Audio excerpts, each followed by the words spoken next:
AI वास्तूचं उद्घाटन होणार आहे। उद्योगपती गौतम अदानी यांच्या हस्ते उद्घाटन होणार आहे।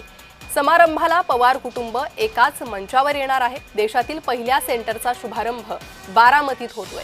गौतम अदानी बारामतीत पोहोचलेले आहे अशी माहिती आहे। देशातील सर्वात अत्याधुनिक आणि ग्रामीण जीवनाचा चेहरा मोहरा बदलू शकणाऱ्या विद्या प्रतिष्ठानच्या Sharadchandra Pawar centre of excellence in artificial intelligence या नूतन वास्तूचं उद्घाटन आज होणार आहे। या कार्यक्रमासाठी शरद पवारांसह अजित पवार, सुप्रिया सुळे, सुनेत्रा पवार उपस्थित राहणार आहेत।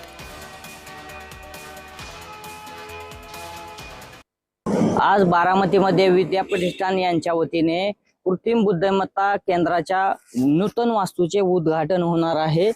सकाळी 10 वाजता गौतम अदानी यांच्या उपस्थितीमध्ये हा कार्यक्रम जो आहे तो उद्घाटन कार्यक्रम संपन्न होणार आहे। आणि या उद्घाटन कार्यक्रमाच्या अध्यक्षस्थानी ज्येष्ठ नेते शरदचंद्र पवार हे असणार आहेत। खऱ्या अर्थाने देशातील सर्वात अत्याधुनिक आणि ग्रामीण जीवनाचा चेहरा मोहरा बदलून शकणाऱ्या विद्या प्रतिष्ठानच्या Sharadchandra Pawar centre of excellence in artificial intelligence या नूतन वास्तूचं उद्घाटन या ठिकाणी होणार असल्याचं आपल्याला पाहायला मिळत आहे। आणि या उद्घाटनाच्या प्रसंगी उपमुख्यमंत्री अजित पवार, खासदार सुप्रिया सुळे, त्याचबरोबर खासदार सुनेत्रा पवार ह्या देखील या उद्घाटनाच्या कार्यक्रमाच्या उद्घाटनासाठी उपस्थित असणार आहे। खऱ्या अर्थाने देशातील पहिलं सेंटर जे आहे ते बारामतीसाठी मंजूर झालेलं होतं आणि त्याचं उद्घाटन आता काही तासातच होणार असल्याचं आपल्याला पाहायला मिळत आहे। अतिशय सुंदर अशी वास्तू जी आहे ती या ठिकाणी उभारण्यात आलेली आहे। खऱ्या अर्थाने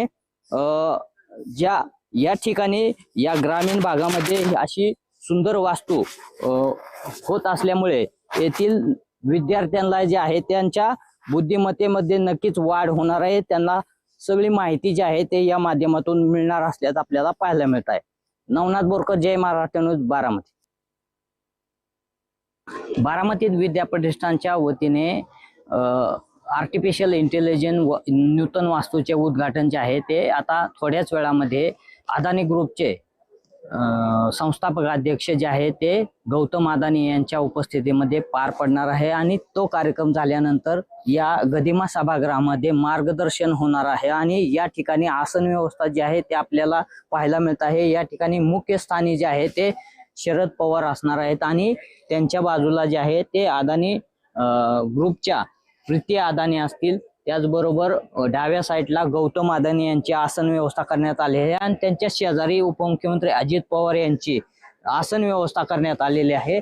त्याचबरोबर या ठिकाणी प्रीती अदानी यांच्या शेजारी खासदार सुनेत्रा पवार यांची आसन व्यवस्था करण्यात आलेली आहे आणि त्यांच्याच शेजारी खासदार सुप्रिया सुळे यांची आसन व्यवस्था करण्यात आल्याचं आपल्याला पाहायला मिळतं आहे। एकूणच या कार्यक्रमाच्या निमित्ताने पवार कुटुंब जे आहे ते एकत्र येणार असल्याचं आपल्याला पाहायला मिळत आहे। खऱ्या अर्थाने दोन्ही राष्ट्रवादी जे आहे ते एकत्र येणार असल्याची चर्चा सुरू असल्याचं पाहायला मिळत आहे। खरं तर पुण्यामध्ये जागा वाटपाच्या संदर्भात जी चर्चा जी आहे ती फिसकटलेली होती, मात्र पुन्हा एकदा आज पवार कुटुंबीय जे आहे ते या ठिकाणी एकत्र येणार आहेत। एकूणच दोन्ही राष्ट्रवादी एकत्र येण्याच्या हालचाली ज्या आहेत ते या ठिकाणी होतात का ते पाहणं देखील महत्त्वाचं ठरणार आहे। खऱ्या अर्थाने अदानी ग्रुपचे गौतम अदानी यामध्ये मध्यस्थी करणार आहे का हे पाहणं देखील महत्त्वाचं ठरणार आहे। यामुळे या कार्यक्रमाच्या निमित्ताने पवार कुटुंब जे एकत्र आलेले आहेत याकडे सर्वांचं जे आहे ते लक्ष लागल्याचं आपल्याला पाहायला मिळत आहे। नवनाथ बोरकर, जय महाराष्ट्र न्यूज, बारामती।